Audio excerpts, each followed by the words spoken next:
Welcome to today's video on experimental method of data collection part 3. In the previous videos, we saw the criteria laid down by R.A. Fisher for a good experimental design, replication and randomization. The next criteria is local control.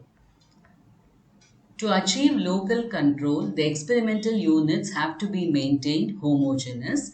Replication with local control can help to reduce error. In animal studies, homogeneous experimental units can be maintained by performing the experiments on a small group of animals which are as physiologically similar as possible. Animals of the same biological strain, age group, gender, weight, circadian rhythm, stress state are chosen for the study to minimize the variability in result. In case, for example, if we are not able to get all the animals of the same gender, the two genders have to be equally distributed in the control and treatment groups in order to minimize the variability. In experiments with plants, two aspects have to be considered. First is soil homogeneity in terms of texture and nutrients, whether the experiment is performed in pot or it is performed in a plot. The next aspect is sapling or seed homogeneity, whichever is going to be used for the study. In experiments with human subjects, sometimes heterogeneity may be a prerequisite, like in the later phases of a clinical trial, when risk versus benefit ratio of an investigational new drug is being assessed in a population. But whenever homogeneity can be maintained, it can be achieved by defining clear inclusion and exclusion criteria based on the research objective. Usually, weight range, age range, presence or absence of a disease, stage of the disease are all clearly spelled out so that the experimental units are homogeneous. The homogeneous experimental units are then randomly allotted to the control and treatment groups. We have seen this in randomization. The next aspect we have to consider is similar experimental conditions should be maintained for the control and treatment groups during the entire period of the study. For example, suppose we are doing a study with plants. The plants of the control and the treatment groups should receive the same amount of sunlight, should be exposed to the same temperature, should receive equal amount of water, nutrients, etc. And consistent measurement tools and techniques should be used for all the groups to ensure accurate and comparable data. So adopting these measures, we will be able to incorporate local control in our experiment. In addition to the three criteria, blinding is also employed to avoid bias. Blinding is a strategy in which the identity of the experimental unit is concealed from the investigator.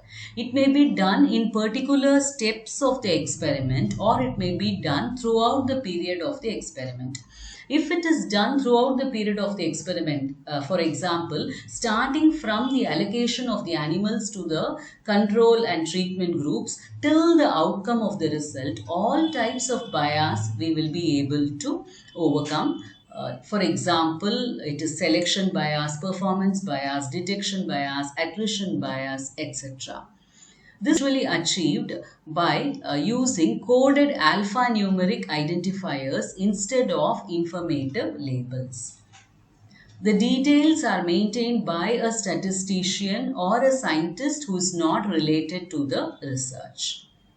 If we are working with human subjects, protection against information bias is also necessary.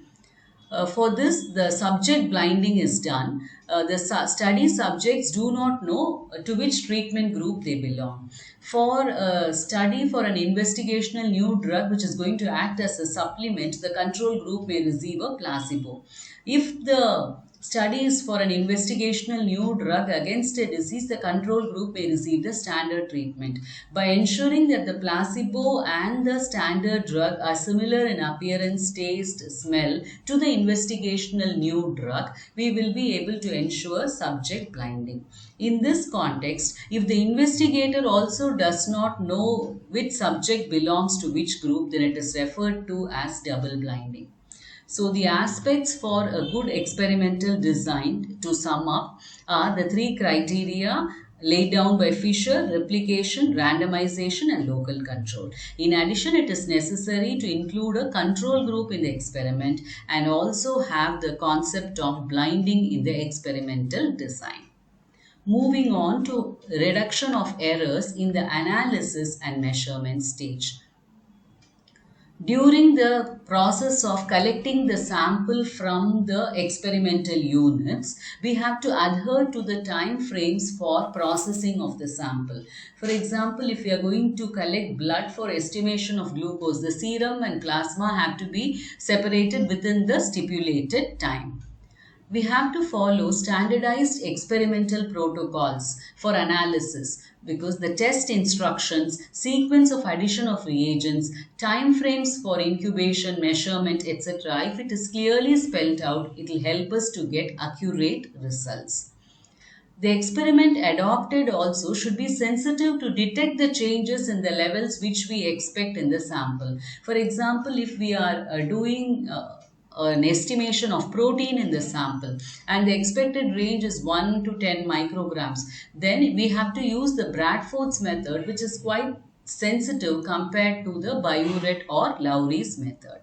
Similarly, we have to incorporate positive and negative controls in the experiment to validate our results. So, suppose we are studying a phytochemical for its antibacterial activity by disc diffusion, for example, the negative control should be the solvent in which the phytochemical is dissolved, and the positive control can be a standard drug against the bacteria. The next aspect we have to think of is how to reduce the common sources of error, be it an instrument error, error due to environmental factors, or human error. Human error is again of two types. It may be an estimation error, which is a measurement error, or it may be a transcriptional error, which means recording of the data. These errors can be classified as random or systematic depending on how they affect the results. For example, a systematic error will affect the measurements in the same amount or same proportion in the same direction. This may happen because of a miscalibration or a persistent background interference that is present. For example, if a weighing machine has a zero error, it has not been calibrated and it has been ignored, and if it is reading 0.02 grams extra, for all the readings it will be reading 0.02 gram extra, and it will be the same amount in the same direction. So this type of error we may not be able to reduce by replication, because the error will continue to happen even in the replicated experiments. So we have to identify the sources of error and carefully try to avoid any type of systematic error. A random error is one in which the one measurement may go slightly different from the rest. It may be in a random amount in a random direction, and it is because of some unpredictable change which is happening by chance. It may be a fluctuation in current, it may be a fluctuation in temperature, pH, etc. So we have a type of error where the instrument has been calibrated well and we are recording the data well, but when a particular measurement is taken, there is a fluctuation in current and it gives a different reading. Then it becomes a random error.